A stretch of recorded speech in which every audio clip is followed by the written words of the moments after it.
You know, I remember everything from the day. I remember what I had on. I was like 27 weeks pregnant at the time. You know, I can hear the spotter and Kyle and the crew chief on, you know, my earphones. 24 and 90 next 2, then a little gap up to string of 5. So I was wide open that entire time, so now that I'm back here a little bit, it's about 3/4 so far.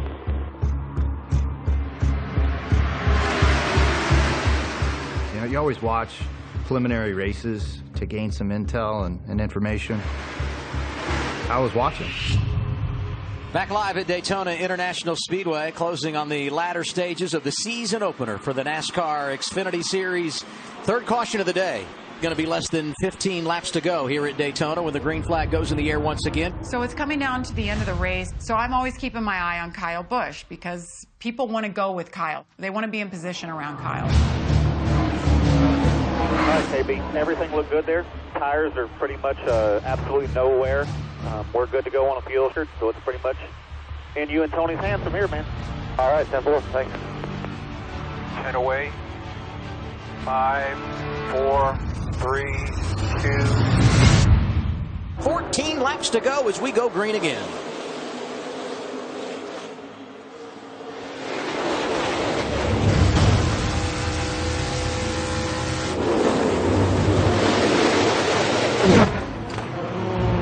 I just don't see that 54 car sitting back there on the bottom in 11th spot too long. They're pushing and shoving really hard right now, so there's going to be a lot of stuff moving around. 3 of them nose to tail. Still 3 wide bottom. 4 of them nose to tail. 4 of them nose to tail. All of a sudden, I just remember hearing Tony go, lock her down, lock her down, lock her down. On them, on them, on them, on them, on them, on them.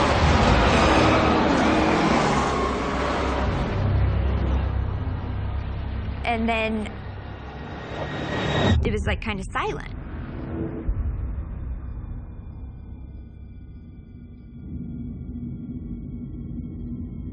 Tony gets on the radio and he's like, Kyle, are you okay?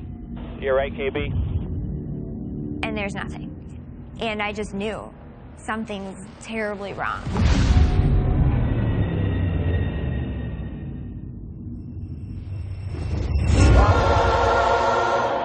Kyle Busch is the most polarizing personality in NASCAR.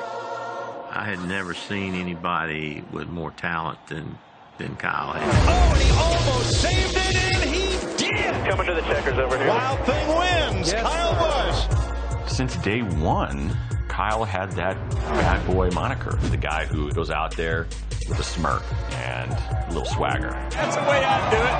Come out of the smoke. He speaks his mind. He says things that are not always popular. Freedom of speech. They're going against the constitutional rights of everybody. Man, that's what NASCAR's been built on. How many times have the greats been booed because they win so much? Loss, frustration, things that have happened bad to him motivate him in his life. And I think that's why he's a 2-time champion.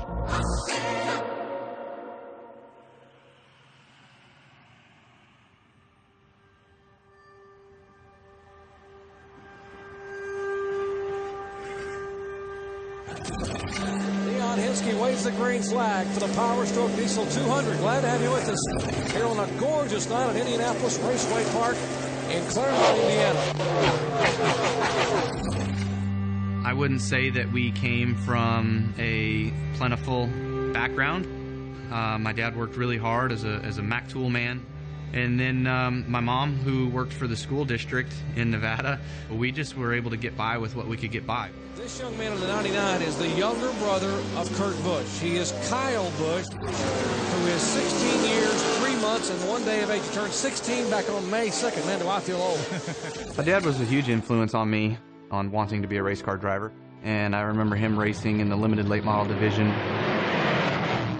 I mean, I was 5 years old, you know, your dad tells you, hey, take that nut off, or, you know, remove that bolt, or, hey, go clean that part, you know, just stuff, like being in the garage, being around it. Working on my brother's race car as well, too, during that time when I was 7, 8, 9 years old, was a huge part of the beginning for me. He's got the rookie Kurt Busch on his bumper. Actually, Busch in his sophomore year behind the wheel of the modified. Runs in the tire tracks of Ricky Rochelle into turn number. People say you were the first bad boy of the Busch family. Yeah, how long's this interview? Yeah, right. There's no question that having an older brother definitely always kind of sets you a little further ahead. He's 6.5 years older than I am, you know, and he's 16 going off and going out of state and going to race with RC cars with his buddies in California or Arizona or whatever, and I'm 10 sitting there being like, I want to go too, and they're like, no kid, you're 10, like you're not coming with us. He's got little brother syndrome. Little brother syndrome is I can do everything better, faster, quicker, and stronger than the older brother. The advantage Kyle had was the two of us. My dad raced and helped with us all the time, but then when I started to mature, I got a big break to race for Roush Racing. I'm like, man, you guys got to know I got this little brother, and he's probably going to be better than I am. Hey, Kyle. Kurt started racing when he was 15 and a half, I think, something like that. And I was able to start when I was 13, but everybody thought I was 14 because I forged my birth certificate. So I started when I was 13. Good gentleman, young gentleman in the 4 car, you saw him win the heat race, his first race in a Legends car today, 14 years old. If anybody asks you, you're 14, don't lie to them about anything else. Long story short, I ended up practicing well. I qualified 3rd. Feature went green the whole way. The leader never caught me, so I stayed on the lead lap. So, you know, my dad was pretty pumped. I was pretty pumped. We had a good night. We went home.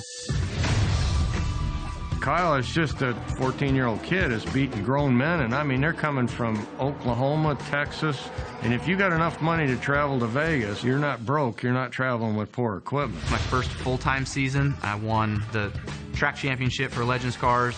We got it done, and we got it done fast. I won the Nevada State Semi-Pro Championship. Turn 1, Kyle Busch taking back the lead. And I finished 3rd in the national championship standings across the whole United States. There's your race winner, folks. He's out of the race car. Give him a round of applause. 14 years of age. I gotta thank my dad also. He set up my dwarf car and my legend car, and he does a really good job. But this one was just a little loose coming out of the corner, but otherwise it was really good. In a move that shocked NASCAR, the day Kyle turned 16, Max Jones at Roush Racing called Kyle and signed him to drive for their Truck Series team. The Roush guys called me and said, well, they called my dad. They said, hey, we want to put Kyle in a truck. My name is Marty Smith. I'm a reporter for ESPN. I can remember all of us being like, what? To see a 16-year-old in trucks, it was unprecedented. IRP, Indianapolis Raceway Park, would be my first race in a truck. And I was 16 and 3 months or something like that years old. And watch the 99 truck of Kyle Busch. You mentioned this is his first ever NASCAR Craftsman Truck Series, a veteran move by Kyle Busch. I got to run a few more races. I ran at South Boston. The left rear tire comes off and wrecked the truck. And then there was a race at Chicago. I qualified 3rd. I'm running up front. We're leading laps. And we decide that we're going to stay out on a strategy. So the guys are all telling me, like, hey, save fuel, save fuel. So I'm like, save fuel? How do you save fuel? I don't know what the hell save fuel means. Again, I'm still 16. It's like my 4th truck race. And then truck runs out of gas. Kyle Busch has pulled up across the top of the racetrack. Got to be out of gas. Got to be out of gas. But it was impressive enough to the NASCAR industry that, hey, a 16-year-old, I'm leading the race, like I'm fighting off the rest of these guys, like I'm driving away. The fact that he got in that vehicle, having never done it before, and ran competitively, was remarkable. Coy, my son, was racing trucks at the time. I called him to see how he was doing after practice, and he goes, there's I think a 15-year-old kid that's here in a truck, and he's 2/10 faster than everybody.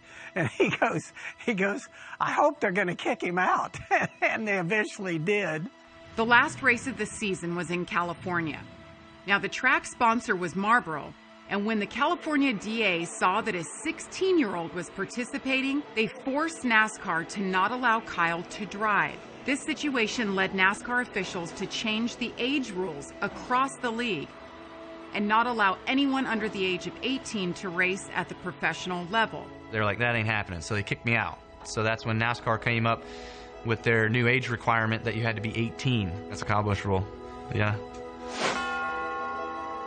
argument in the paper yesterday saying if there was a problem, they should have told you before the start. It's all a game. You know, it's an unfortunate circumstance for us. We all knew he had the ability. For him to come in and make an impression at all was a victory in and of itself.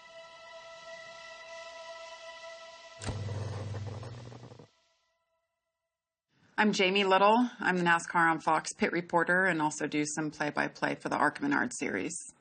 Kyle Busch turns 18. Finally, he gets to come back to NASCAR, and he does it in such a big way.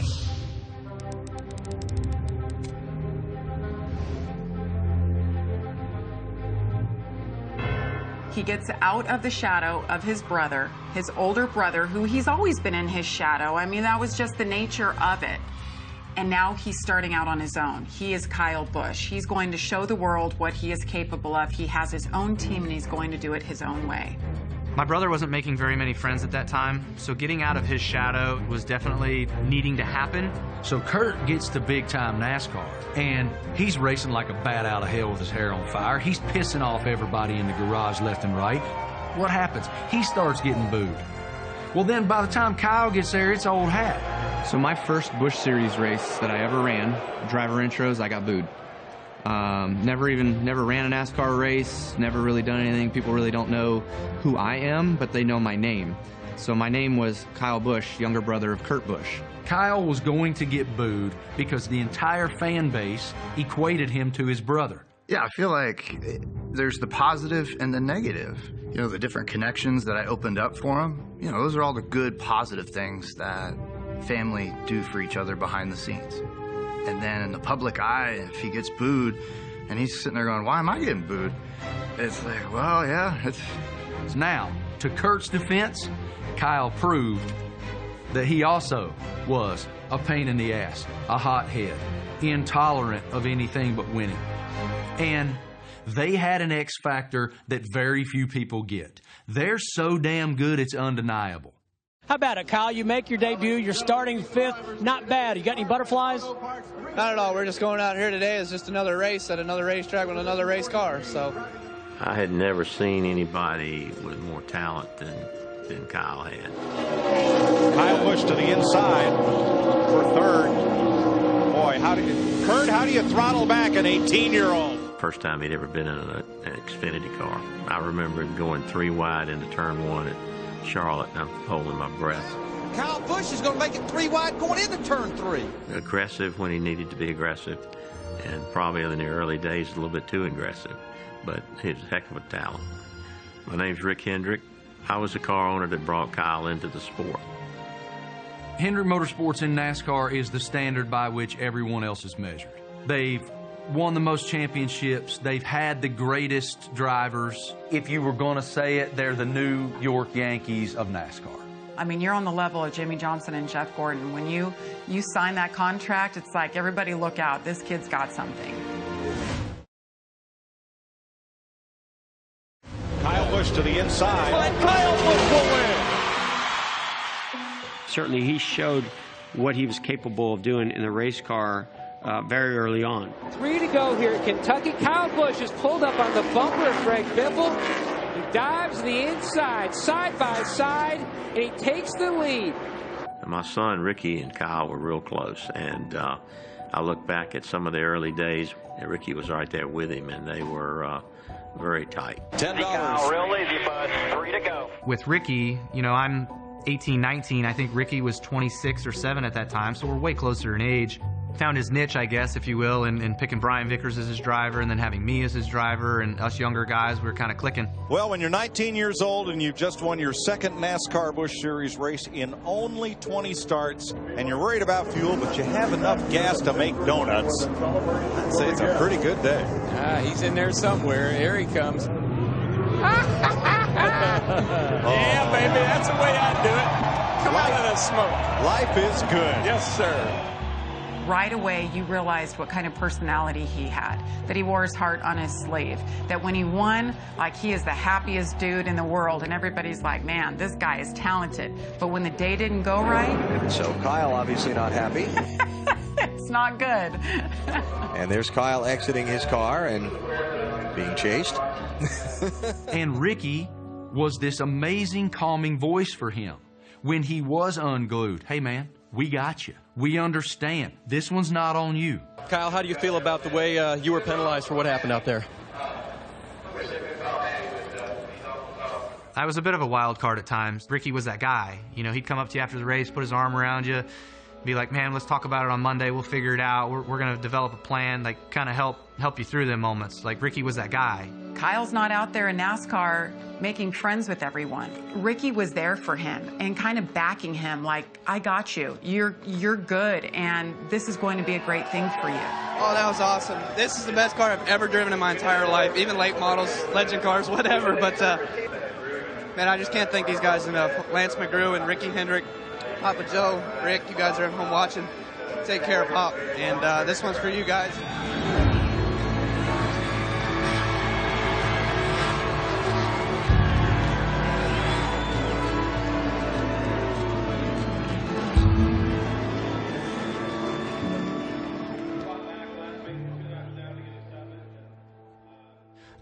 But that was short-lived, unfortunately. It was October that year that he died in the plane crash.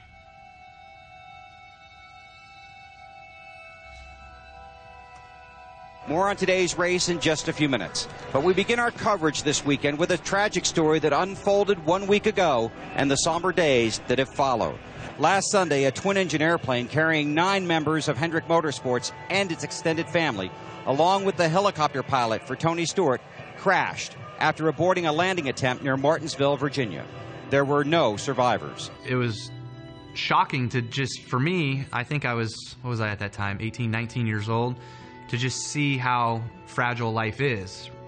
It just, I think it shocked me a lot, and I don't know if I necessarily really knew it back then. Gentlemen, please start your engines. The first race that we had, the Always Remember logo, there was a sticker that we all had, and we had it on the hood of our car, and I finished second in the next week after, and it was like devastating. Kenseth protecting the bottom. Kyle Busch not able to get up and make a move. Because all you want to do is have that magic moment of being able to win and give back to those that have given to you and remember and all that, and so I felt like crap. The end with just a 2-lap dash, not quite enough. What are your feelings? I didn't have enough. 17 beat us. And Kyle, thinking of things today, obviously, guys, tried his best there at the end.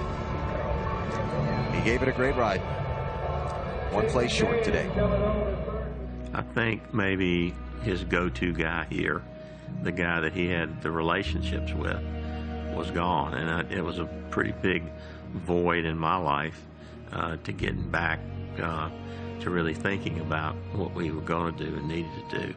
And so there was a real dip here, and I think Kyle might have felt it more than anyone, you know.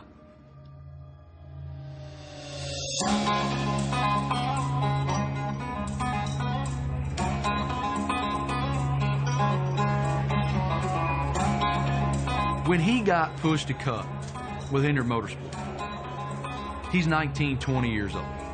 You have this unbelievable talent who has car control beyond comprehension, and he's getting in the absolute best equipment. Kyle came in, I'm just as good, I'm just as talented, I'm just as fast, and I'm going to go show him. Kyle Busch comes out of the Busch Series. He's the new driver of that bright yellow Kellogg's car that just brushed off the wall. Man, if he ever stops hitting the wall in practice, if he ever stops making these mistakes, whoa, this guy is going to be lights out, blowing away the competition.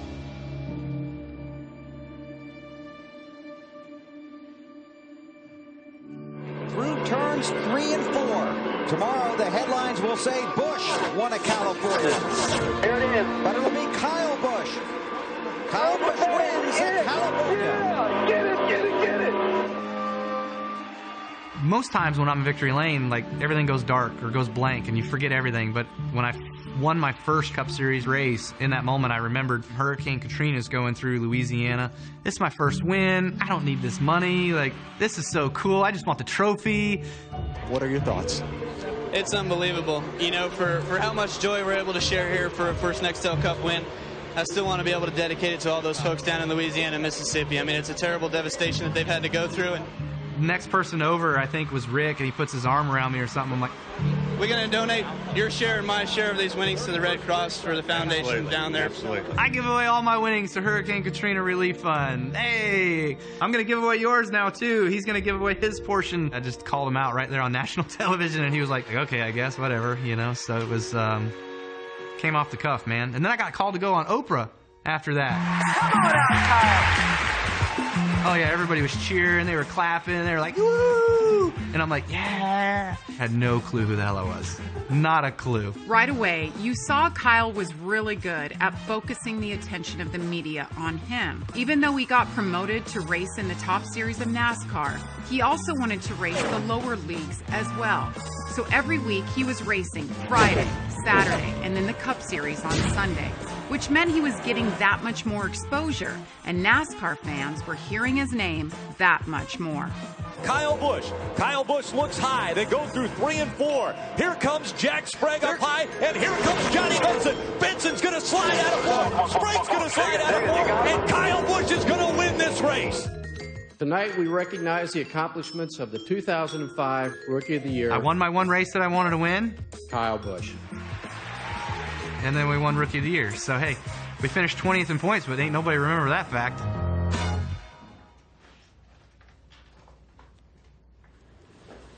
I hope you got good questions, because I'm kind of a mutt. So you familiar with the term mutt? Like a rescue animal is endearing. You love them. They're good. A mutt human is a mediocre, untalented, terrible person. Mutt. It's a mutt. They saw their dad racing, you know, because we would go as a family, you know, to the racetrack. They grew up hearing their dad get booed.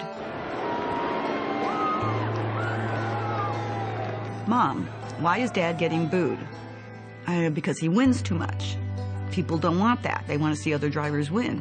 Motorsports is the definition of competition. It's just, the next spot's yours. You got to go take it. You meet him and you're like, ah, okay. I see where Kyle and Kurt came from. Here's the thing about the Bushes. Getting booed is the family business. His old man got booed in Vegas. Why? Because he didn't give a damn. All he wanted to do was show up and win races. And that's the exact example that Kurt and Kyle had.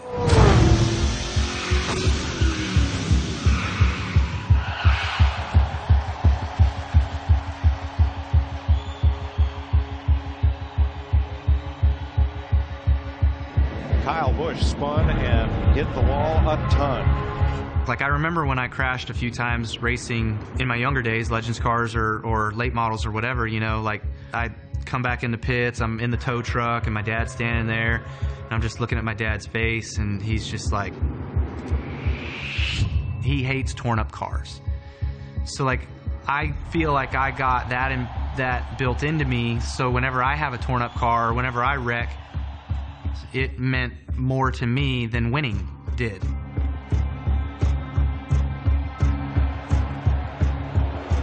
Because I'm like, I know what goes into this stuff. I know what it's going to take to fix this stuff.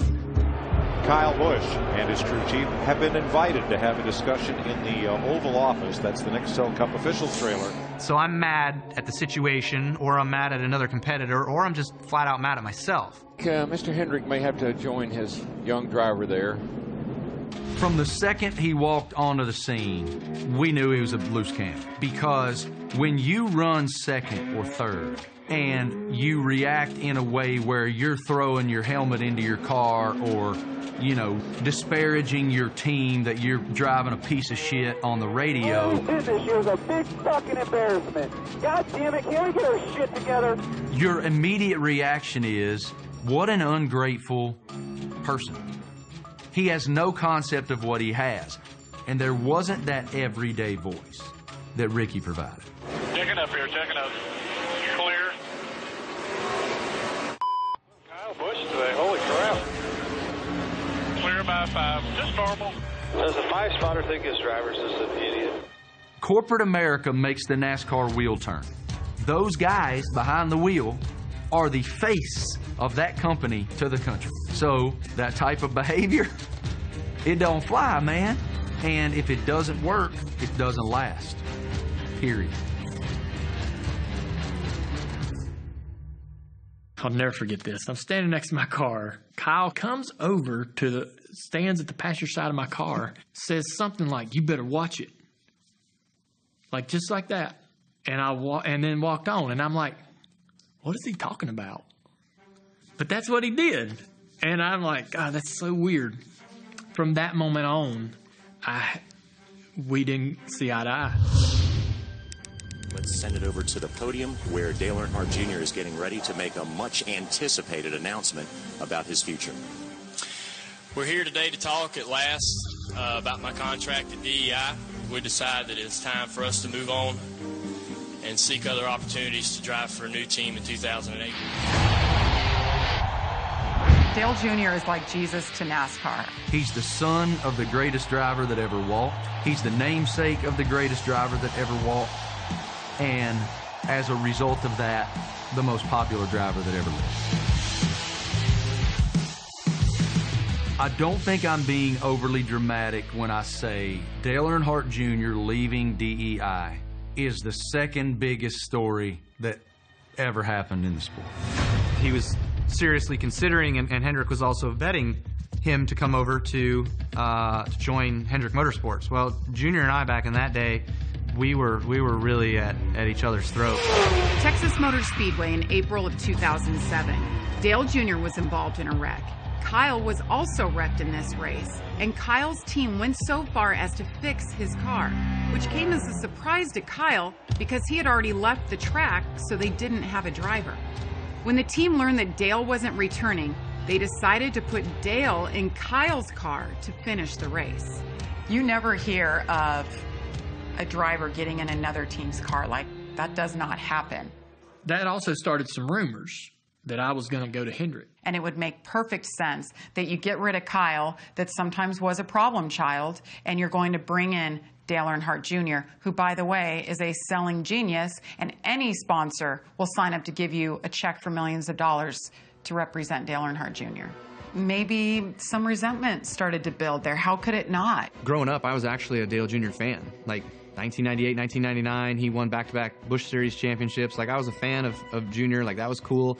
It was always Dale Jr. high on a pedestal after Dale Sr.'s death, obviously. You know, he kind of morphed into, hey, he is the number one guy. Like, just being Dale's son, he automatically got that title. Now, he would probably tell you today that he didn't want that title. He wasn't that kind of guy. He wasn't that kind of personality. But he got it, he went with it, he rolled it. He was in Rolling Stone magazines, Playboy magazines, having parties at his house all the time, some cool stuff like that. So, I mean, he played into that role. And, but yeah, the success on the racetrack just didn't quite follow. And so, to me, I was always kind of like, hey, this is a performance-based business. You should have to win to get that kind of stature or whatever. And he just kind of... he just kind of had it given to him, if you will, and didn't really earn it, but that's for others to decide to debate on. Here we go. Green flag, it's on. We're into 2007 All-Star race. It's either win $1 million or bring home the steering wheel. That's what they always say, checkers or wreckers. We were up front. It was the final stage. 20-lap quarter. Here we go. And they're on it. And my brother was trying to pass Jeff Burton at the time. And he kind of gets slowed up, and I'm flying.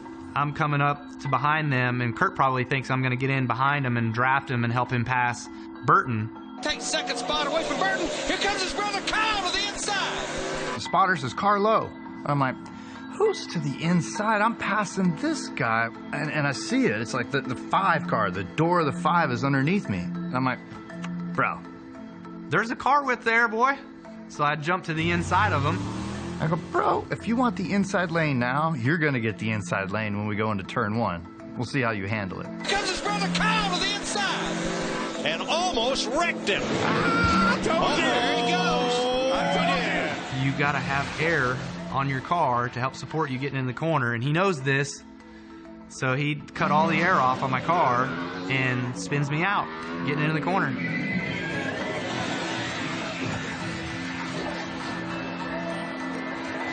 How stupid is that? We both wrecked. And everybody says it's my fault. That boy's got a lot of talent.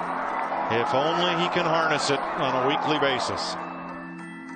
And then Kurt gets on TV, smiling and laughing and haha, yeah, it's Kyle's fault. He wrecked us. I knew it would happen eventually one of these days. I'm not having any Kellogg's cereal anytime soon. But right now, I'm not eating any Kellogg's anytime soon. So I hear all this on TV while I'm changing my clothes, and I fucking beat it out of the holler. I'm going to go whip his ass. My PR person, 2 of them, stopped me and held me down in the holler and had to restrain me from doing something stupid. So that was probably the wrong thing to say. Because Rick Hendrick called me afterwards. He goes, that wasn't very nice. I went, sorry, sir. So that was May. We got to Thanksgiving time, and Grandma wanted family Thanksgiving. And Kurt and I hadn't spoken a word to each other. That was a separation moment of I wasn't doing well enough with my maturity in the sport, and now I'm starting to see Kyle's starting to ramp up a little bit and get established, and maybe I wanted a little bit of respect from it. Here it is. Watch the 5. And Kyle Busch has won a race this year. He won at Bristol. Probably should have won 4 or 5, but things like this keep happening. Car owner Rick Hendrick. And there he stands with crew chief Alan Gustafson. Yeah, that was the end that night. So that was the end of HMS. You know, you can always look back and say, if Ricky was here, it would have been different. If if I had been the guy taking care of him, would it have been different? You know, I don't know. You can't fix that.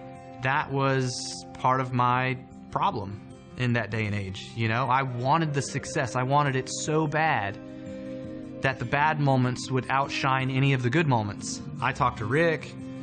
I was like, I want to stay, and he was like, I don't think it's too late. Like, Kellogg's essentially doesn't want you anymore. You could have the best driver, you could have the best team, but if you don't have money and you don't have a sponsor behind you, you're not going to win races.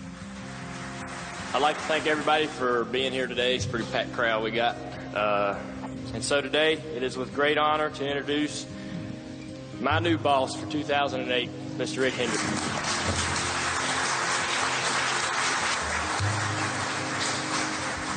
And this is my opinion. I think sometimes we forget this young man is only 21, 22 years old. And in the last 2.5 years, he has twice as many wins as Dale Earnhardt Jr. So I got my release papers, and you know, they said, have a nice day. Can he go somewhere and make a huge difference in an operation, their performance? There's a lot of teams need that young man to drive their race car. He now can become the #1 guy on the team.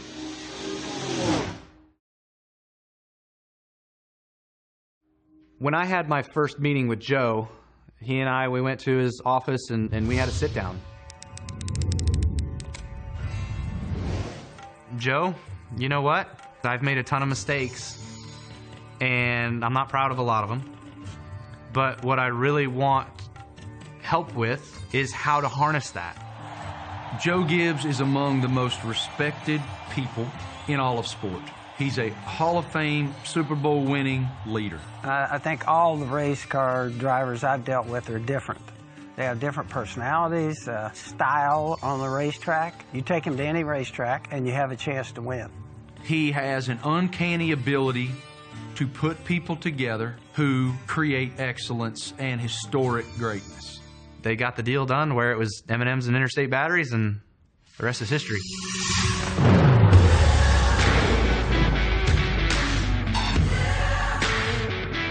When I heard Kyle Busch was going to have M&Ms on his car, I thought, all right, this is kind of funny. Like, Kyle's young and fun, and he'll probably bring a lot of kids into this sport. The coolest thing, when I talked to some of the M&Ms people in the beginning, they just wanted to win. Tell you what, we were talking about Dale Earnhardt Jr. being the fastest car out there by half a second, but all of a sudden, this cat right here has come to life. Third place side by side. Here comes Rowdy Busch. His sponsors allowed him to be Kyle. Do what you need to do. Focus on winning, though. Drown out the distractions. We'll pick up the pieces and figure it out as we go. And that's what they had to do. coming to the checkers over here. That was Kyle Busch that said coming to the checkers over here. Wild Thing wins. Yes. Kyle Busch. Oh, look out here. Look out here. Where are you going? Anywhere he wants, Darrell. Kyle, he goes into the Gibbs car having an amazing season and still was pissed off about being rejected by Rick. He took that hard, and I think he took it hard, and he held that chip on his shoulder. We go to Richmond. 1 to go at the line. Another sellout at Richmond International Raceway. Green flag this time by. Going into Richmond in 2008, Dale Jr. and Kyle hated each other. 5 to go. Green flag. Going to get interesting. Junior went up the hill pretty high, but I think that's his line. Kyle wanted to prove to the world that he was better than Dale. Kyle Busch got a great run on turn 2 down the back straightaway. You know he'll pack it down into turn 3. Oh, he's boogieing down in there, baby. They'll be side by side down the back straightaway. Ooh, man, that was tight off turn 2. I hear the wreck. And I hear the crowd explode. Kyle catches Dale and dumps him. I lose it getting into turn 3. I threw it off in there too hard. I got loose and I had to chase it, and I'm just turned right and getting into the whole corner. He's got him. I believe he's got him this time. Oh, he turned it. No. Oh, he turned it. No.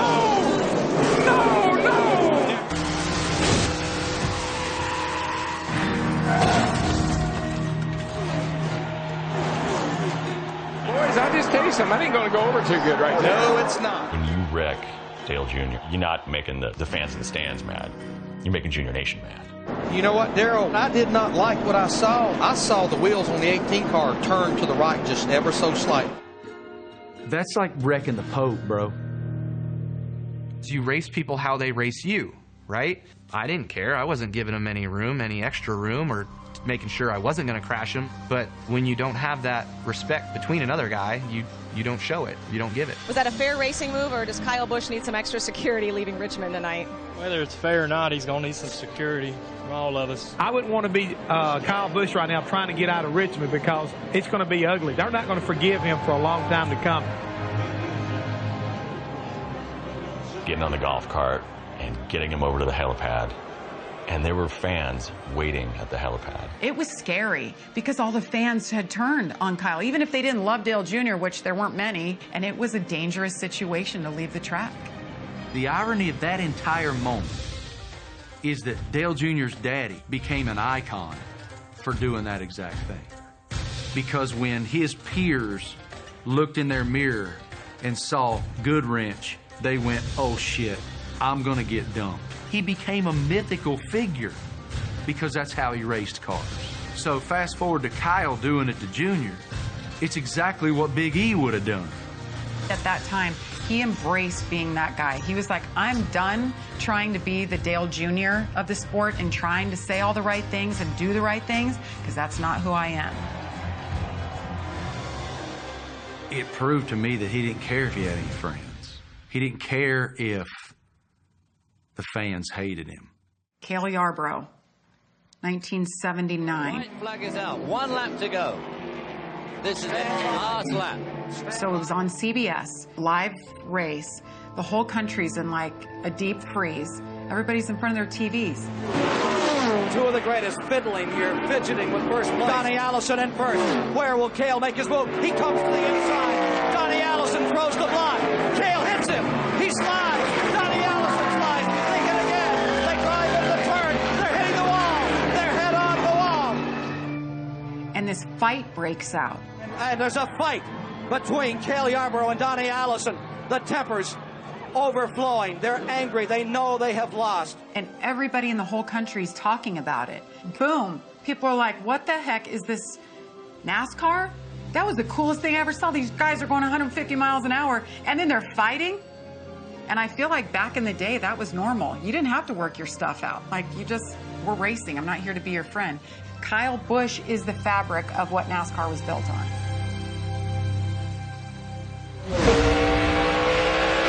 Last last 4 races for Kyle Busch. Victory lane at Talladega. 2nd at Richmond. Win at Darlington. 3rd at Lowe's Motor Speedway. What a season. Most drivers just choose to keep everybody on the up and up. So for somebody like Kyle to come along and be like, I don't care, I'm not apologizing to anybody, that says something.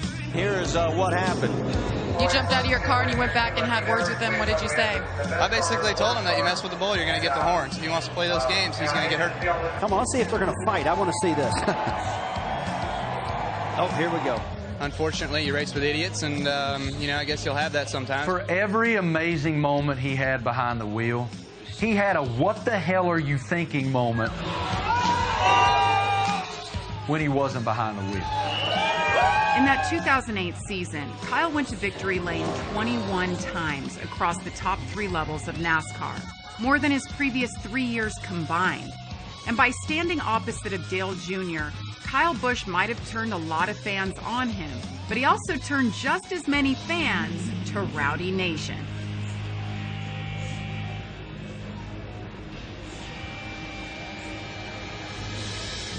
So the Harvick rivalry, I think, started when I started Kyle Busch Motorsports, the Truck Series team. And when I did that, I hired one of his lead crew chiefs from his Truck Series team, Rick Rend. So I don't think he was ever too thrilled losing one of his key guys. Kevin Harvick is a certified badass. Like, he's a legit badass. High school wrestling champion, like a dude you don't mess with the wiry guy. And Harvick's that guy. For one, Kyle definitely showed his immaturity tonight, and he's going to grow up or he's going to have some swollen eyes. Anything and everybody associated with Kevin Harvick was told, fuck with Kyle. All you can, fuck with Kyle. It was coming down towards the end of the race. It was a late race restart. Here they come for the green with 5 laps to go. The track is really narrow. I mean, it's not even wide enough for 2 cars, and we're racing around there too wide, right? So we race through turn 2, and Kevin Harvick, he doesn't run his car like up next to the wall. He stays like a half a car width off of it. Well, if I'm on his inside and I don't know that's coming, I doored him, and we touched. So we roll down the backstretch into turn 3, and he lets me go. He lets me get in front of him. Kyle Busch way on the inside picks up a spot. Harvick drops 1. And I kind of slide up the track a little bit, and he just throttles up in the middle of the corner, drives in the back of me. Gives you 18 a big shot in the rear. Knocks me sideways up the track, whatever. He gets back on my inside. Now there's another guy involved. It's his teammate, Clint Boyers. So now Clint Boyers on the bottom of him, so now we're 3 wide coming off the corner. Like, that was it. Like, 4 to go this time. 4 to go and 3 wide. Boyer in the wall, hard red. I turned left and just dumped his ass on the straightaway.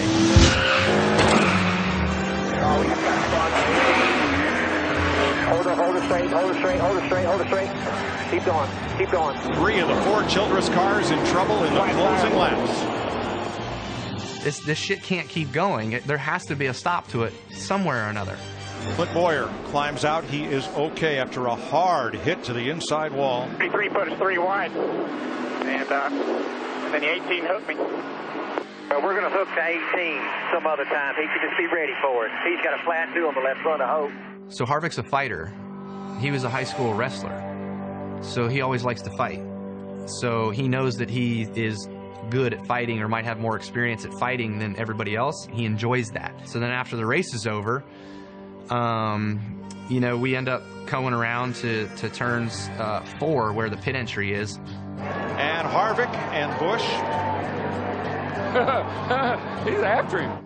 So I was thinking, okay, I'm going to be really sly and really quick here. I'm going to drop it in reverse. I'm going to back up. I'm going to put it in gear. I'm going to go down pit road. All my crew will be there. Like, I'll have backup. We can fight this thing out on pit road, right? It's going to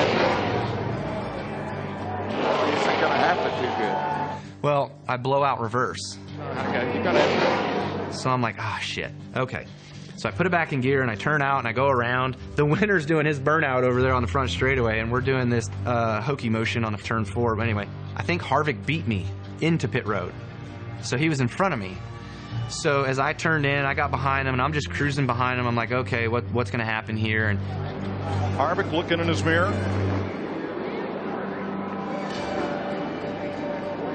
Shuts the switches off. And he stops. And I'm like, okay, so I stop. And then he backs up to get closer to me. So I pull forward to get closer to him. So I touch him. And I know, and I think he knew too, that I didn't have reverse. So he's like, Kyle can't go anywhere, so now I've got him boxed in. Something's going to have to give here, boys. So he starts taking his stuff off, and he gets out of the car. Nope, wheels off again. Here he comes. He says, okay. So I had a plan. I had a plan the whole time. I'm like, look, I'm not going to hurt the guy. I'm going to wait for him to get out. As soon as he gets out, I'm going to push his shit out of the way, and I'm going to drive on. This is I'm going back here, and we're going to have a little talk. And there goes his car. That car just took off.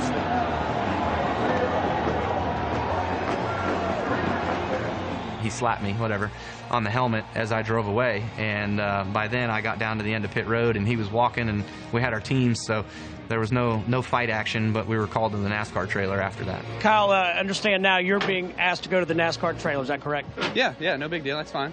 Good to hash it out now. Might as well. Okay. Good luck. Yeah, thanks. Is it settled between the two of you?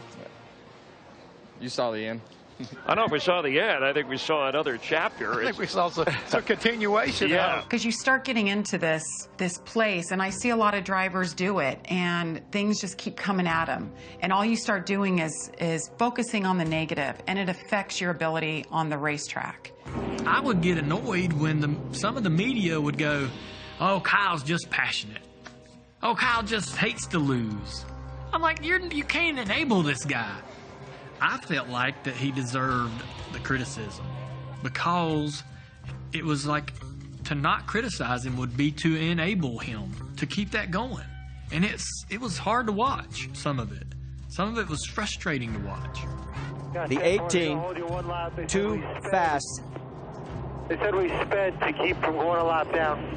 Oh, shit. And, okay, it was speeding. Maybe it was a mile an hour over, but it wasn't like it was 15 miles an hour over, like it was fucking obvious. Hey, they always get the last word, bud. Fuck you guys. Oh, well, I guess that's a little hand signal given the NASCAR official. Yeah, we will apologize for Kyle. This old man, right? And Kyle's sitting there throwing the double birds at this guy, and the guy's just doing what he's told from the tower. That's freedom of speech. They're going against the constitutional rights of everybody. Kyle, stop! Please! Fastest guy out there can win any given Sunday, won't ever win a championship because he doesn't know how to take care of his stuff. I think his operational approach definitely cost him cup titles because he had the equipment, he had the talent, he had the team, he had everything you needed. He just couldn't finish. And here comes Hornaday for second, trying to take that spot away. There was a lot of build-up to the Hornaday situation. I mean, we ran over each other 5 times in that season in 2011 in the trucks. We're racing against each other in the truck series, and he thinks we're going to go 3 wide around this lap truck. And in doing that, he had to hit me to get me up the track to miss the lap car, and then he got loose, and it puts me in the wall, puts him in the wall. Kyle Busch all the way up the racetrack. He has to catch it before he gets in the wall, and Hornaday catches the wall. Caution's out, caution's out. And it's like 15 or 20 laps into the race. And I'm like, what are we doing? Like, if it was 5 to go, I get it. But it's 15 laps into the race. All I saw red, I saw the back of his truck. I'm going to fucking crash you right now. Both drivers trying to get by, look like the 17 to Timothy Peters. They slid up the racetrack, and now Kyle Busch not happy at all. It's all good, dude. And Kyle Busch is going to turn the 33 into the wall. Our championship contender Hornaday in the wall. Well, Kyle Busch should be parked for this race and maybe the rest of the season. And so I've just destroyed his truck, and lo and behold, he was racing for a championship at that time. Holy cow, I can't believe he did Championship that. contender Ron Hornaday, hard into the wall. Kyle Busch sends him in. I was suspended for the rest of the weekend, and that's the biggest black mark that I have on me to today. Was my wreck on Hornaday overdid? Yes, it was for sure. Did he deserve something? Absolutely, no question. Now, I wasn't born or raised a fighter. Like, I didn't go to the racetrack and get out of the car and want to fight guys. Should I have, in that instance, like just after the race gone over and been like, let's fight? Absolutely. That would have probably been the more man way to do it than taking a race car and you know, playing weapons with it. But that's just, I mean, when you're in that moment and you've seen red for the whole year and you see red, I mean, I don't even remember being in the truck in that moment and all of that happening until I was back at the garage area. Like, that's when it kind of comes back to me. It was almost like an unconscious moment, but it happened. I never watched it and took satisfaction from it. Like, oh, hell yeah, he's burying himself. Yes, keep acting a fool and keep burying yourself and just bury yourself into the ground, disappear. I watched it going, damn, get it together. You know, I wanted him to fix it. He was going to be around a long time. He was too good behind the wheel. And I wanted him to get better at the other stuff.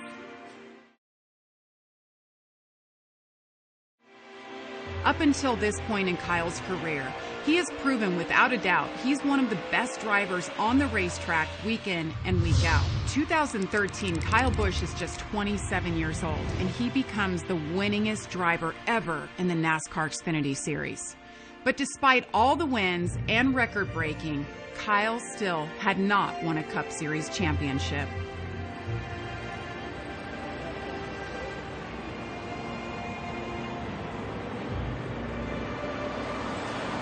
So Daytona 2015, it's the first race of the year for all series, for the trucks, for Xfinity, and for Cup.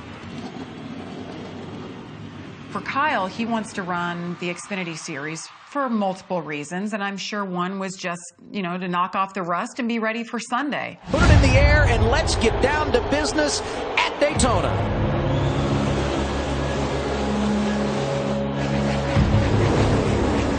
And Kevin, I'm not kidding. We watched Kyle Busch in practice make some moves that were incredible. We know he's going to do that in the race, and he's already 3 wide on the outside trying to push his way to the front. Watch this tandem on the outside, though. Kyle Busch has been really pushing Bubba Wallace. Listen to this from Team 54 and Team 6 moments ago. Tell him to stretch out on the straightaways. Go to the wall on the straightaways. Get off the inside row. KB says spread it out on the straightaways. Just stall them in the corners.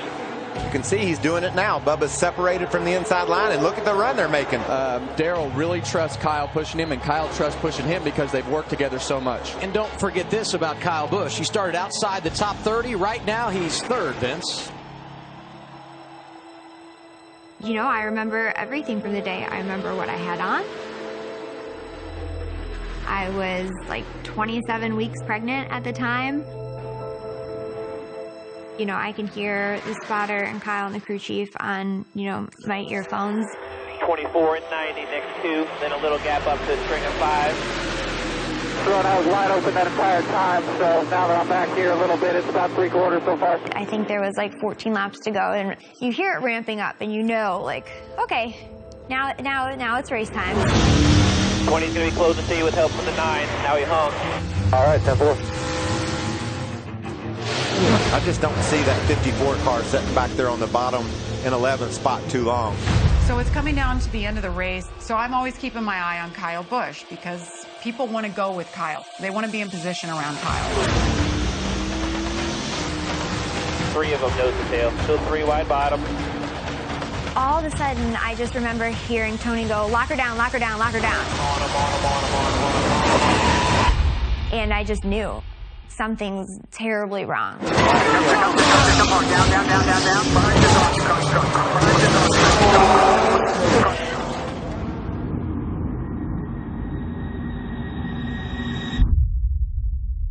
And then it was like kind of silent.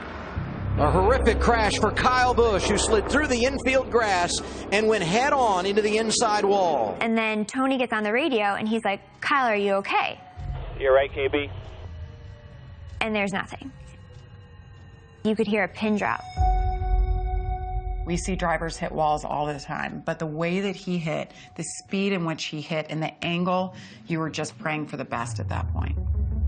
I saw a hole open up through the middle, and I got a run on Eric Jones was in front of me, my teammate, and I started kind of pushing him a little bit, bumping him a little bit in order to get the run started and moving momentum forward. I think the second or third hit that I had on him, it got him sideways and got him crossed up. As he corrected it, it hooked and it turned him back across the racetrack, essentially. Eric Jones around, back across the field. And I tried to shoot through the middle, through that gap. I was fine. Like, he didn't hit me. I made it through there, and I was like, whew. But the air off the nose of his car and the air on the tail of my car just spun me sideways. Like, I never got touched. It was just air that got me turned sideways and heading towards the infield. As I was spinning, I was thinking to myself, I'm like, just get the car to rudder, to turn directions. And it just kept sliding, you know, down towards the infield and sideways, and it wouldn't change directions at all. So I ended up head on in the inside wall at 90 miles an hour. It was about 90 G's of a hit.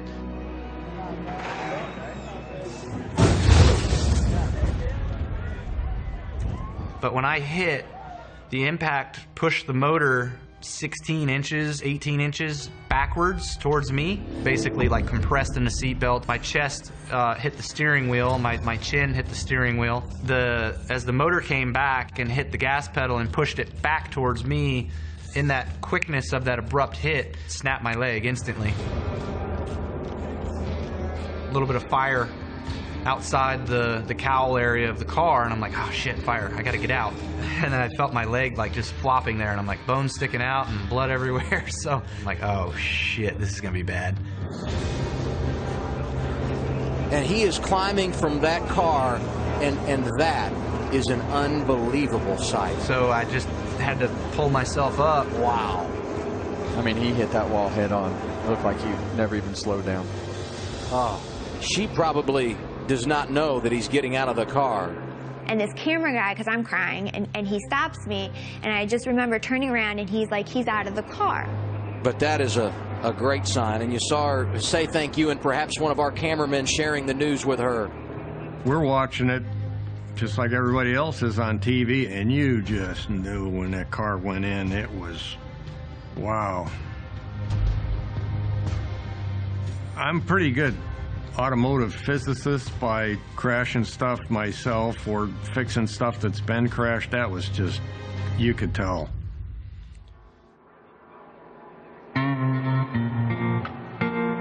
Anytime you're told that a driver is going straight to the hospital, you know it's serious. And at that point, it was like, how is he going to come back? Is he going to be okay? Are his legs going to be able to function? And will he be able to race a car like he's used to? Or is that going to be a whole new part of his life and his chapter, having to adapt?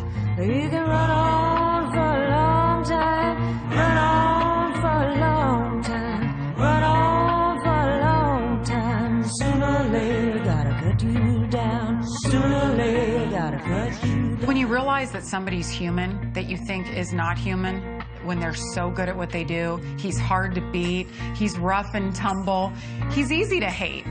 But all of a sudden this guy gets hurt and he's not Superman anymore. Whether you're a fan that hated him, a driver that hated him, everybody stopped and appreciated Kyle Busch when he was hurt.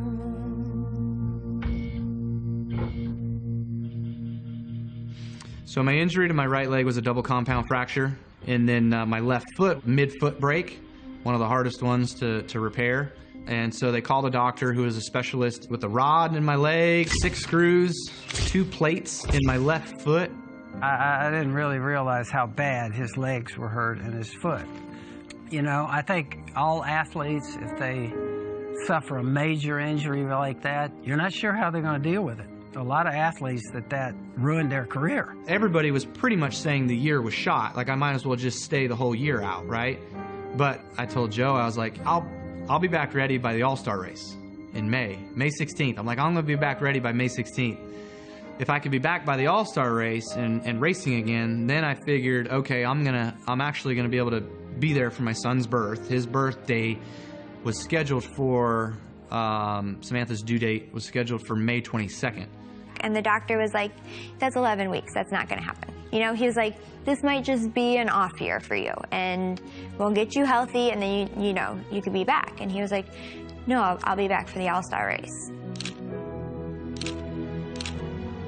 Rehab was the most excruciating thing I've ever done. I got home from foot surgery. They come over and they cut my cast off, and they said, okay, stand up.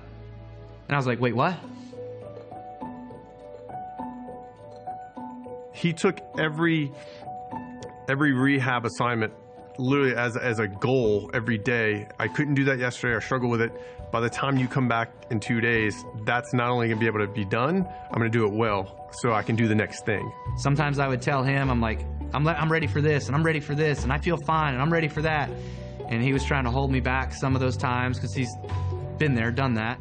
Charlotte race was gonna be our goal. It was gonna be a really tough goal to get, but that was the race we set as a comeback. You know, just like in racing, when Kyle has a goal and he sets his mind to it, like there's nothing that's going to stop him. And so he pushes himself harder than anybody else will push him to get there.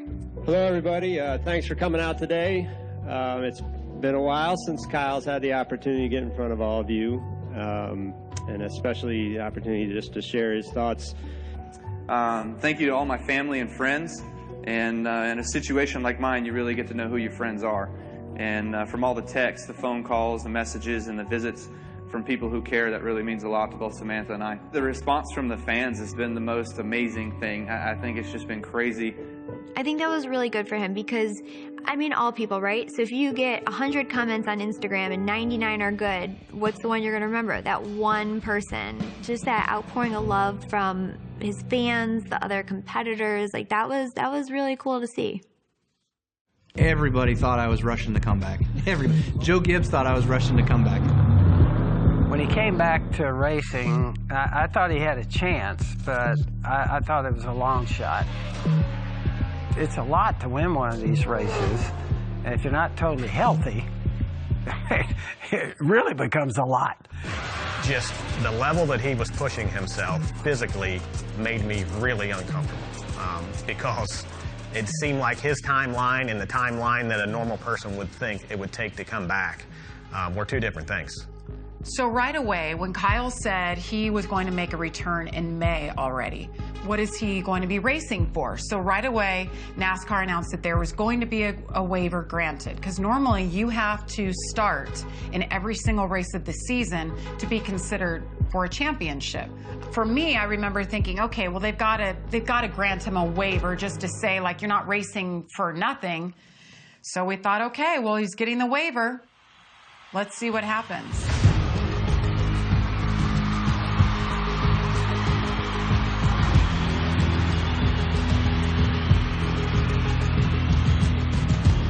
You're watching the 31st edition of the Sprint All-Star Race. We welcome back Kyle Busch. I'm telling you, what this race is going to be about is Kyle Busch determined to show the world that he's ready to win. He earned a lot of fans. He earned a lot of respect that year because he showed how much fight, how much grit, how much determination that he has. Drivers, start your engines!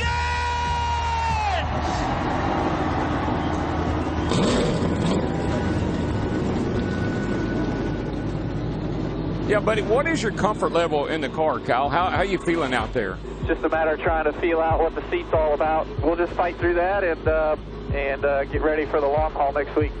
Going for it all. That's who you are, brother. I'd be disappointed if it's any less. Yes, sir. I was definitely limited a little bit. Yeah, like if you needed to give 1,000 pounds of brake pressure, I think I could only do like 850 or something like that. So, but the thought in your mind is like, man, if I crash again in the same way with everything in me, that's really going to mess me up. Go.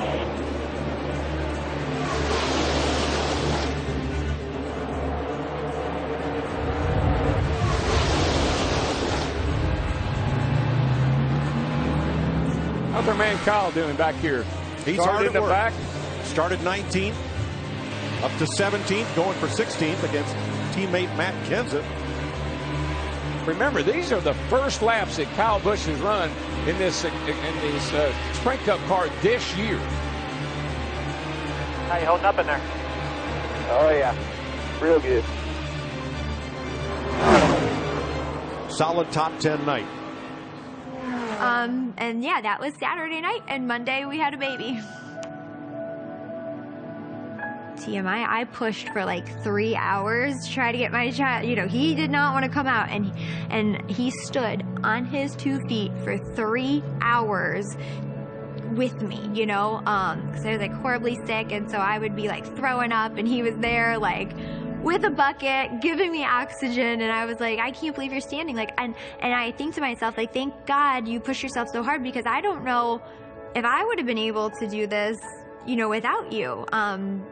It was great.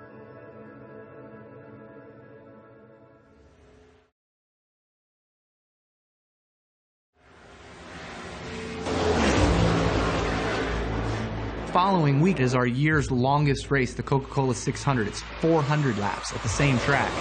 But I was like, we're going to do it. Kyle Busch right behind him in the 18, started 13th. He's up 3 spots. I hit the wall with like 10 laps to go. I fell out of the seat. Like, I was just hanging on at the end of that one. Just exhausted. Kyle had so many things, I feel like, against him when he came back. I mean, not just the way that he felt physically. He wasn't 100%. He was way outside the top 30 in points. And of course, he didn't have any wins to lean on. And then the next week we go to Dover, and I'm running third, like I'm doing okay. And I entered the corner on the inside of a lap car, and we touched, and we both crashed. It looks like Kyle just gets in the corner really hot. And it was a pretty good lick. And I was like, fuck, dude, you have to stop crashing. Like, you're trying so hard to come back and to win. Like, you're not just letting things happen naturally. Like, I was trying to force it. And then the next week we go to, I think we went to Michigan. And I slip in the rain, and I smack the wall again. Got your radio on, driver? Confirm that the track was wet. Everybody else said it, but he just wants you to say it, and he's going to go talk to him. Joe's just wasting his breath. I still think he will win a race, but this hurts his chances of getting into that top 30 in the points. Yeah, 173 points outside the top 30 right now. Yep. Michigan has a wreck, that does that. Like, that's the nail in that coffin. He's not getting the top 30 in points. Like, there's just too much against him. I think there was then an off week, and I kind of like reset my head. I'm like, dude, just chill. You're not a movie. This is real life. You know? So I kind of rolled into Sonoma with that attitude. So Sonoma's an 11, 12 turn course, road course that we race on. Heavy braking, lots of technical stuff that you got to do, shifting. So I knew it was going to be a challenge. In practice, after practice was over, I was like, there is no way I'm going to make the race. Like, my foot is killing me. Like, it swells up twice the size that it was. Like, I can't even tie the laces on my shoe. I get in the car and we roll and we run, and I'm good for about halfway through. Like, everything was fine. I wasn't that bad. Yeah, I don't know, Larry. I felt like it. I know he can win races. I mean, that's a winning driver. It's a winning car. I know he can win some races. I just don't know if he can overcome those points or not. Yeah, that Michigan race where he finished last, that really hurt him. And we're getting down towards the end, and I'm starting to feel everything, and I'm like, oh, this shit hurts. Like, just be over already. Be over. Caution comes out. A lot of them lose their mind at the end of the Whoa! Like Reagan and Edwards, there they go, into the wall, hard. So we pitted with some of the rest of them, but we come off pit road second. Kyle hits pit road for fresh tires. Kurt Busch was going to try to stay out if he could, but since others were coming in front and behind, that was their call as well. Race off pit road. Murray, Gordon, and Stenhouse. Clint Boyer in 6th. Kyle Busch in 7th. And I'm like, we have a shot. But again, I'm like, don't force this, though. Like, don't be a dumbass. We're so far down in points. You have to stay on course. You have to finish. If I can slice through here good enough, we might have a shot, right? All right, here we go. Pace car's off. 48's the control car. Green. Nice and smooth and hit your mark. Shoulder tires out back.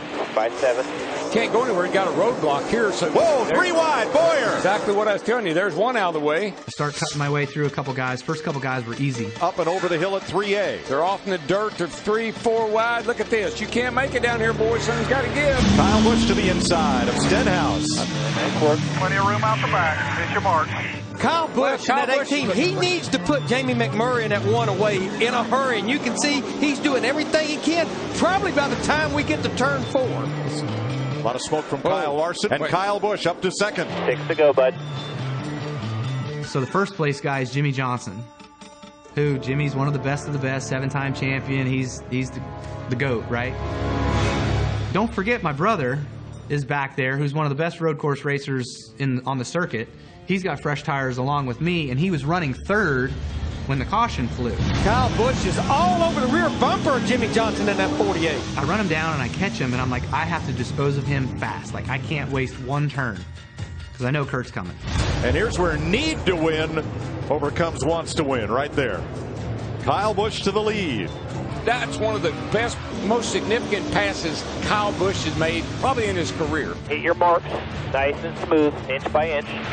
Now Kurt Busch to fourth, right on the bumper of Johnson for third. And man, Kyle lost some time around turn 10 right there.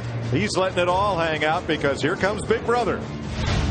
I'm leading the race. Kurt's coming. Kurt gets by Jimmy. Kurt's running me down. He's like 3/10, 4/10 faster than I am per lap. This is going to get good, boys. It's going to get good. White flag by 12. Hit your marks. And we take the white flag for the last lap. There's Samantha, his wife. They just had their new baby. I mean, this is a big, big, big day for this team. Nothing different than you've done. And if he wanted to, I think he could have made like a dive bomb, bonsai, stupid move to just throw it in there and hit me in order to win. And he got in there and he was like on my bumper on the exit of the turn. And I had just enough drive off and good exit that I was able to inch my way away from him, and I made it back to the line free and clear. Kyle Busch wins at Sonoma, and for the first time in Sprint Cup history, the Busch brothers finish 1-2. 43rd last week. Busch brothers 1-2, boys. That's pretty awesome. Mom and Dad should be proud. You know, to go through the accident, to go through the mental challenge, the physical challenge, having your son born, and to get that win, and here we are finishing 1-2. It wasn't just that win, it was everything Kyle was going through, and it made him whole. I love you, Kyle Busch. All the therapy and all the hard times, like the times that people don't know, like so emotional and so exciting. I was just so proud of him. Like he worked so hard, and that race, of all races, to come back and be your first win back it was awesome. From the very beginning, he was not focused at all on the injury. He was focused on getting back to racing.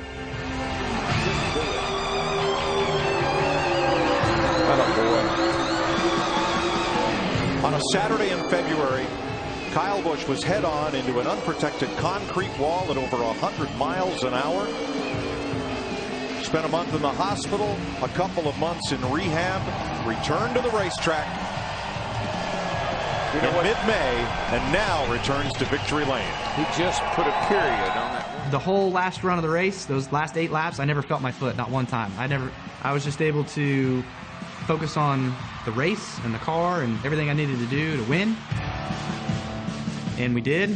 Well, next check mark, try to get to the top 30 in points. He's got the win. He's got that in the bucket. That's good enough to put you in the playoffs, except for the fact you have to get in the top 30 in points. So he's coming from the bottom, basically. Bottom of the points barrel.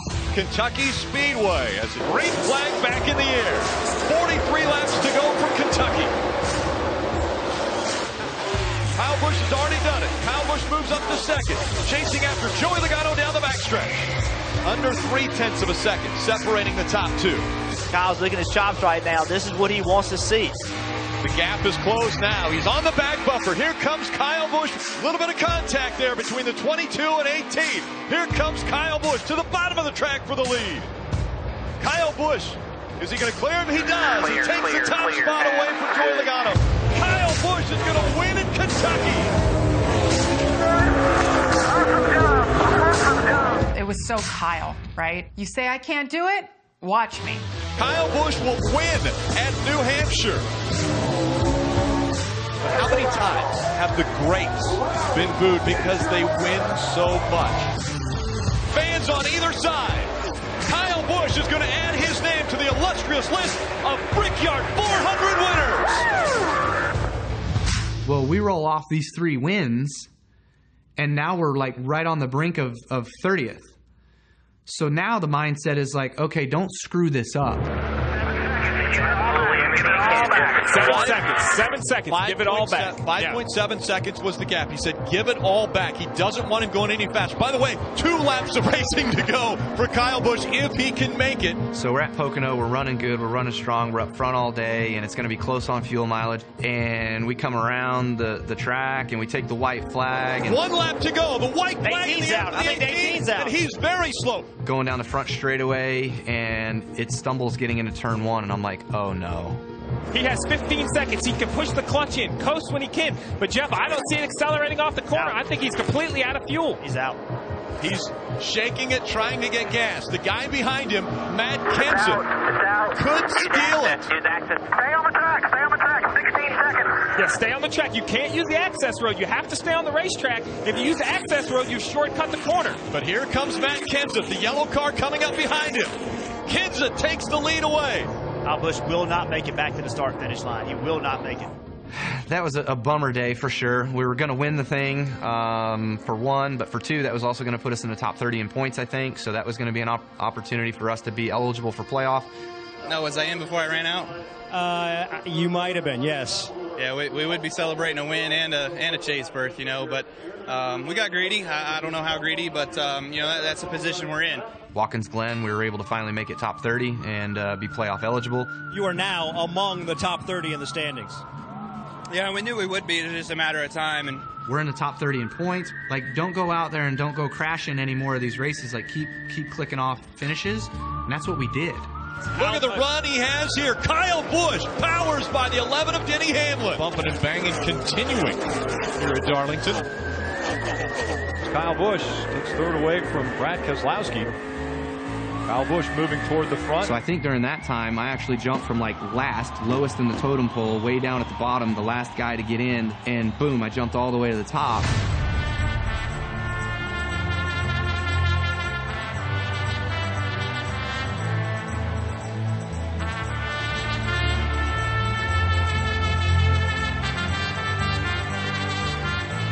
So the playoffs start, but we were playing with house money. We were like, we're not even supposed to be here. But we're right on the brink of points. We're battling our teammate, Carl Edwards, for the final spot to go to Homestead for the championship. And the race is coming down towards the end. We're in Phoenix, Arizona. It's the desert. There's a rainstorm coming.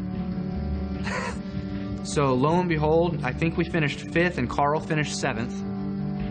And we made the final race at Homestead, the last car in on points. For Kyle to make it to Homestead, it's the championship 4. The feeling that I remember about that race is like everything he overcame this year just to be here, that's a win. And so all through media week and everything leading up to that championship race, I'm like, we're playing with house money here, guys. Like, we've got nothing to lose. Everything to gain, nothing to lose. Everybody says we shouldn't be here, so fine. We're here because we met all the requirements. We did what we were supposed to do. But none of you think we should be here, so there's no pressure on us. Kevin Harvick was in that race, Kevin Harvick was the dominant guy all season long. Jeff Gordon's retiring, so he's your retirement guy who made it into the Final Four for his final year. And then you have me and Martin Truex Jr., who me and Martin Truex Jr. fought for the Busch Series championship. Back in 2004, I lost to him on that one. It's all good. We shouldn't have been there anyway. It was our shot to race for a championship, the first time for me in that playoff system. So just be happy with that. So that's kind of my mindset going into the weekend and going into the race. Marty, Kyle Busch has just buckled himself into his race car, looking to complete one of the most improbable comeback stories in all of sports. Just 8 months ago, he was recovering from a broken leg and a broken foot. He missed 11 races. He's now back, qualified for the chase, looking to break the dreams of 3 other championship contenders. Time now to get things started in the 2015 season finale. In the final race of 2015, the green flag is in the air.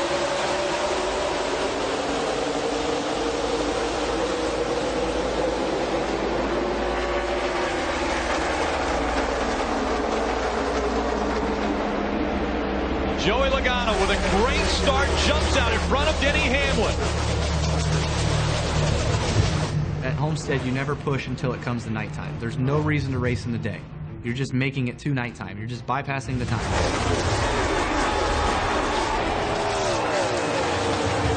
amazing. You can hear the near 60,000 people over the roar of 43 engines, but you could hear it there when Jeff Gordon took the lead. Jeff freaking Gordon. It's his last year, and he made it to the championship 4. Everybody's watching him. Do you really want to be the guy that stops Jeff Gordon from winning a championship in his last race? Kyle's sitting in the back going... All the way to the top of the track goes Jeff Gordon. Here comes the 18 of Kyle Busch.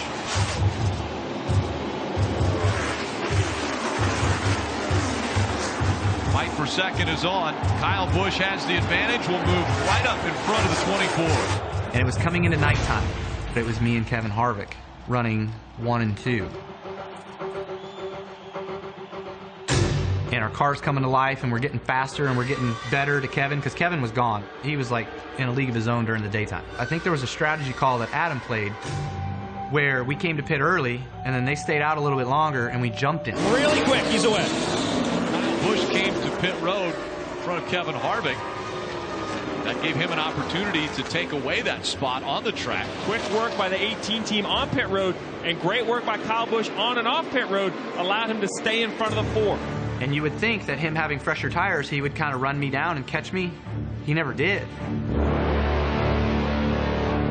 So we stayed the same gap the whole time, the whole run, and I'm like, I'm leading this thing.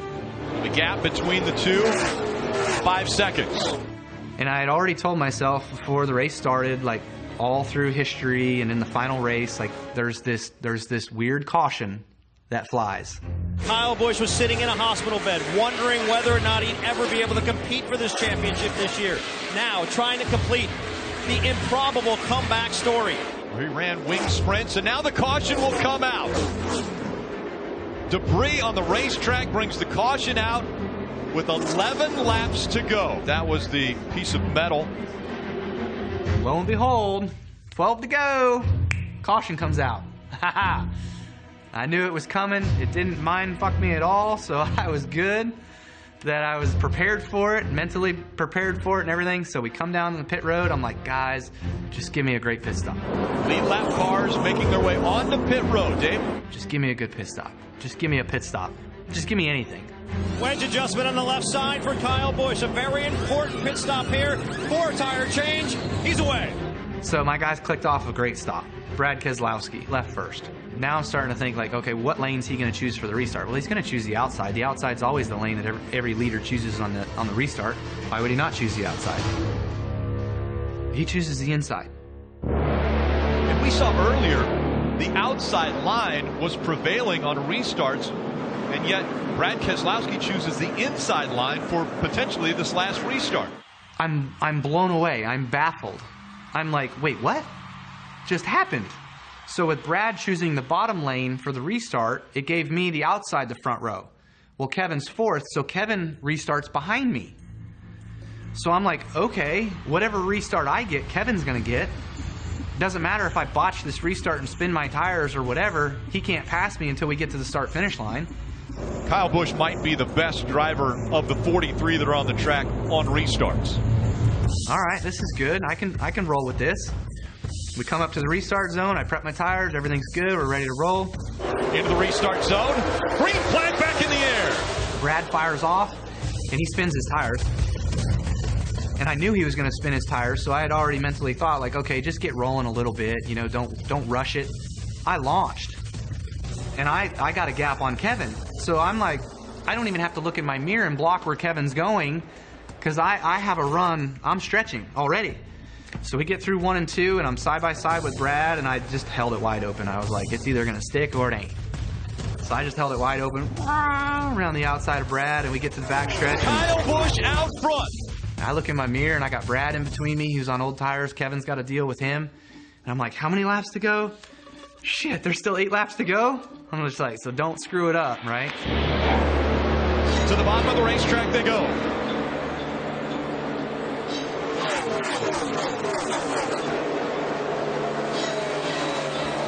Six laps to go. Jeff Gordon has made his way up to 6th. Kyle Busch, Kevin Harvick. 2 of the championship 4. Running 1 and 2. Maintained. Kevin Harvick already searching up the racetrack, looking for that clean air. He can't just follow the tire tracks of the 18. The gap getting bigger between the 18 and the 4. Kyle Busch trying to complete an unbelievable comeback. 2 to go. I love the tone. Laps the tone to go. of the spotter, very calm, like he's sitting next to him at the table, not agitating in his driver at all. Let Kyle Busch does what he do best. So you run 8 laps of just don't screw it up, don't screw it up. Like just going through your mind the whole time. And we just kept driving away. Kevin got by Brad, Kevin was second, and we kept stretching. Coming back no matter what, by 20. No One more time around. Kyle Busch missed the first 11 races of the season with a broken leg and a broken foot after an accident at Daytona. When we came out of turn 4 for the final time, I saw that checker flag. I had some tear rolling out of my eye, down my cheek, and I'm just like, no way. No way. Down the backstretch. His closest competitor, just a dot in the rearview mirror. Through 3 and 4. No one has battled through as much pain and had as much perseverance as 30-year-old Kyle Busch. Tonight he earns his first Cup title. Kyle Busch, the 2015 NASCAR Sprint Cup champion.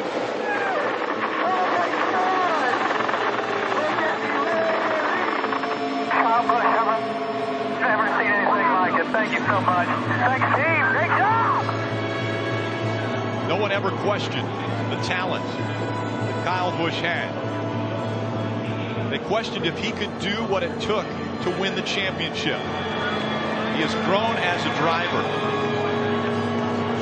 He's one of the best at celebrating. Over the 3 top series in NASCAR, he's won over 150 races. He is now the 2015 Sprint Cup Series champion. What an incredible run Kyle, his family have made. Kyle now joining his brother Kurt as a champion in the Sprint Cup Series.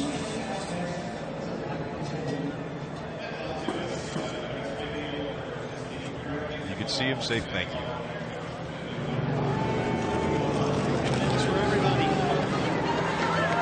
Kyle, you said on the radio afterwards, you said, I don't know what life's all about, but I don't know what to say about this year. What do you say about this year, Kyle? Pretty unbelievable, I guess. You know, it's a dream of a lifetime, a dream come true, and something that only happens every so often, you know, and I just can't believe it with everything that happened this year and all the turmoil, all the things that I went through, that my wife went through, that my family went through, and people that's around me that they went through. This championship is all for these guys, for my wife, my family, and it's pretty awesome to have this opportunity and to be here and to beat guys like this one right here, Mr. 4-time. Thank you, man. I appreciate it. It's awesome to race my hero in his last one and beat him out 4, man. Thank you. That year is unreal. You know, to be out of the car that many weeks, I can only imagine the pain he went through. You know, to be able to come back from that, and he did it, and he beat me doing it too. Congratulations, you're the champion. I hear you, man. This is so cool. Woo! Yeah! All right, Kyle Busch, obviously a little bit happy to celebrate this 2015 Sprint Cup Series championship, Rick. Brothers, family. Kyle and Kurt, father. No way. We won, the team, everybody, we all won our first championship. I mean, it was stupid, amazing, and unreal.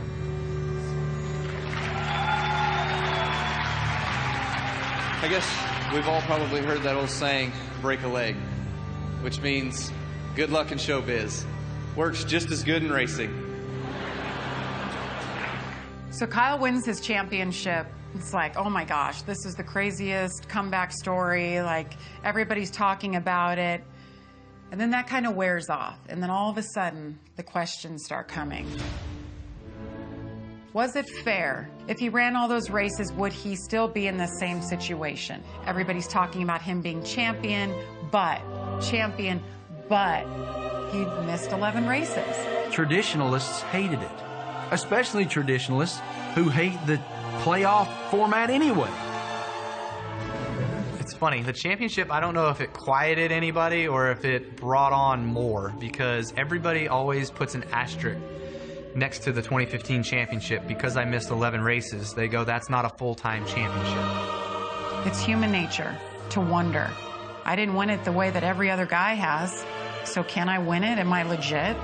I have to go out and prove myself. I have to win in a regular season and not miss a race and prove that I'm capable and this is not a fluke.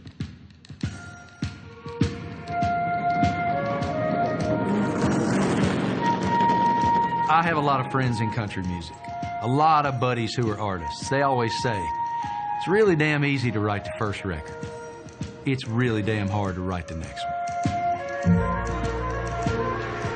2016, 17, and 18. Kyle Busch made it to the championship all those years. Jimmy Johnson wins! Mark Truex Jr. is the champion! It's Joey Logano who wins! Although he wasn't able to come away with the championship. Lots of wins, forget about it now, move on. Kyle Busch, 4th tonight, and 4th in the chase playoff cars. He was able to prove he was one of the best drivers in the series. In NASCAR, to sustain that level of performance, it's extremely difficult to do. There are drivers in the NASCAR Hall of Fame who never won championship. Dale Earnhardt Jr. is a Hall of Famer now. He never won championship. What comes with all of that is perspective as a man and as a human being. And I don't think there's any doubt that anybody who's known Kyle Busch from the time he walked into the sport to this second, he might still be a pain in the ass, but he has perspective in his life. And it's awesome to see.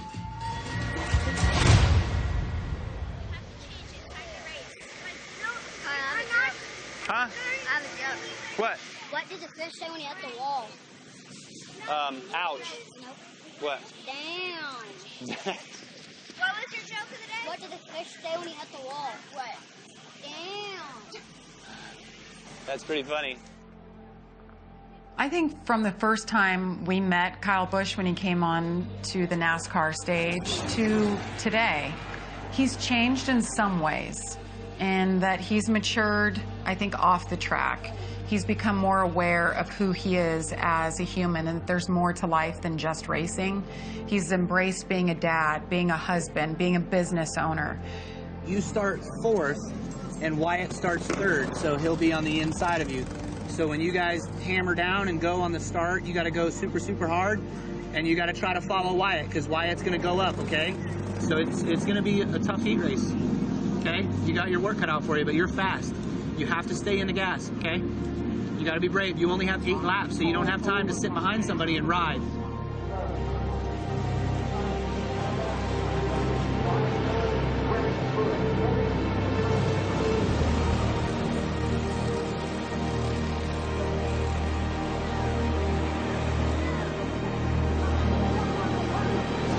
Get him, get him, get him, get him, get him. Oh, boy.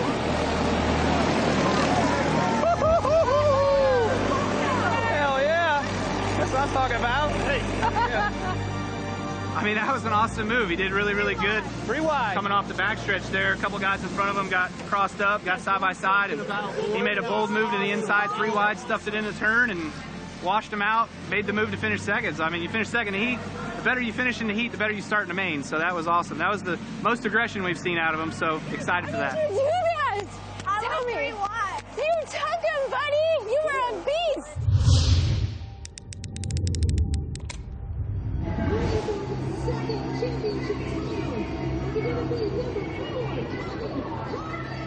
So 2019 rolls around and Kyle Busch is Kyle Busch. He's the same guy that we had seen for many years, and he's out to prove a point. He's going for the championship. So nothing is different. Everybody's looking at him like one to beat.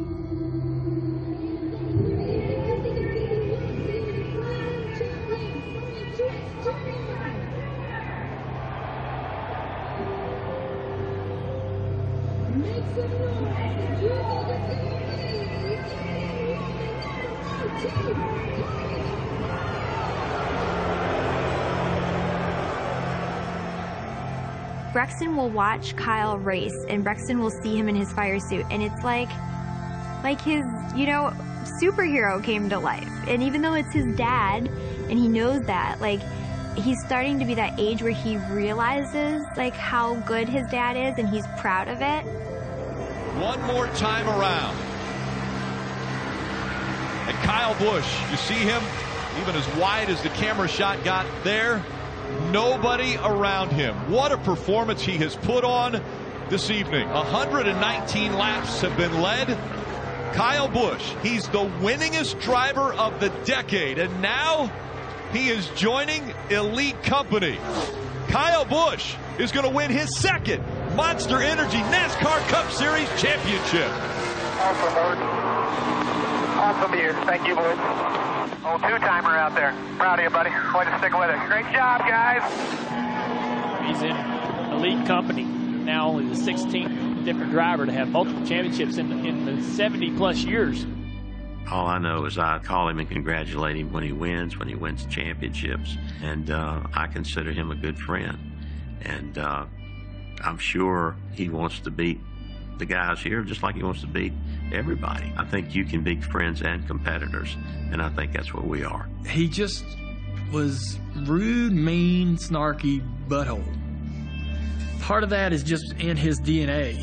If you can become friends with him, you can accept that part of him, right? Because I've got flaws that people accept to be my friend. In my opinion, and for me personally, he got to where the good far outweighed the bad. You know, for any haters that doubted that Kyle Busch was a true champion, this shut them all up. To me, he's a two-timer now. You know, it doesn't validate the first one that people can write about on how much time he missed or it wasn't a true championship. I mean, he's a two-time NASCAR Cup Series champion. You know, as a husband, as a father, team owner, and a driver, you know, I think he's been humbled, right? And he's looking at life different today. Now you start to connect with the people. Now you start to be human, and that's when you start gaining fans. And that's where I see Kyle Busch is at right now. He's being more comfortable with who he is, and showing, you know, peeling back those layers and opening himself up and not being as afraid to do that as maybe he once was. I guess I've known this race car driving jerk for all these years, and it's good to see the real person and get to know who he really is. You know what I'm saying? For sure. Thank you very much. Thank you. I hope he doesn't get mad at me for being so honest.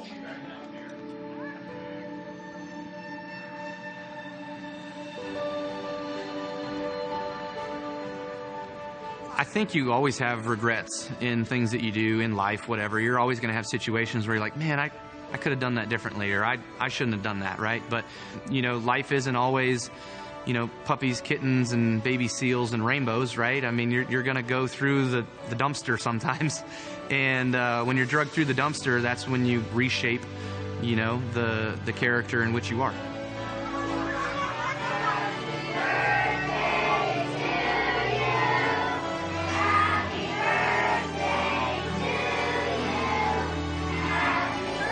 You know, end of part one.